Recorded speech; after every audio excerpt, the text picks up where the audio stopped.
ำสัญญาว่าจะบ่เสียน้ำตา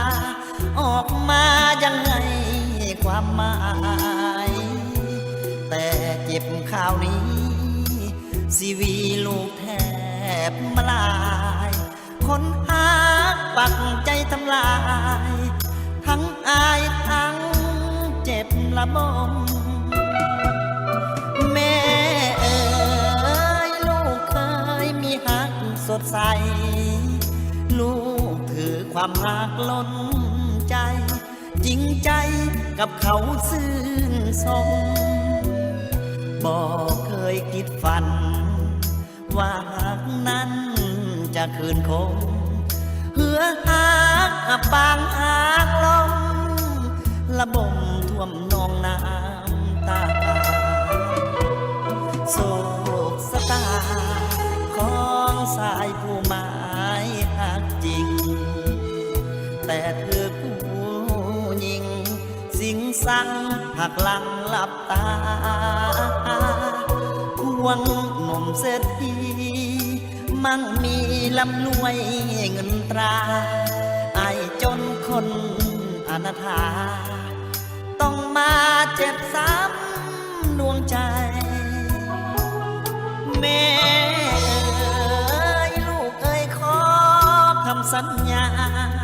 ว่าจะบ่เสียน้ำตาออกมานับวันนี้ไปลูกพบสตรีที่มีฮักอย่างจริงใจฮักนี้คือฮักยิ่งใหญ่เหนือสิ่งใดคือแม่นี้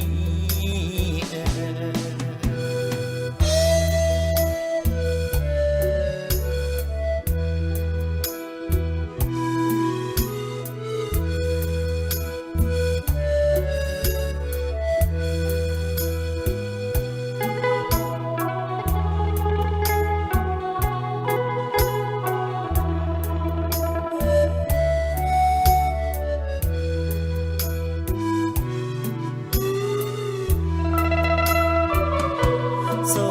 กสตาของสายผู้หมายหักจริงแต่เธอผู้หญิงสิงสังหักหลังหลับตาควงหนุ่มเศรษฐีมั่งมีลำรวยเงินตรา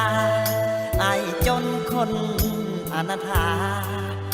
ต้องมาเจ็บซ้ำดวงใจแม่เอ๋ยลูกเอ๋ยขอคำสัญญา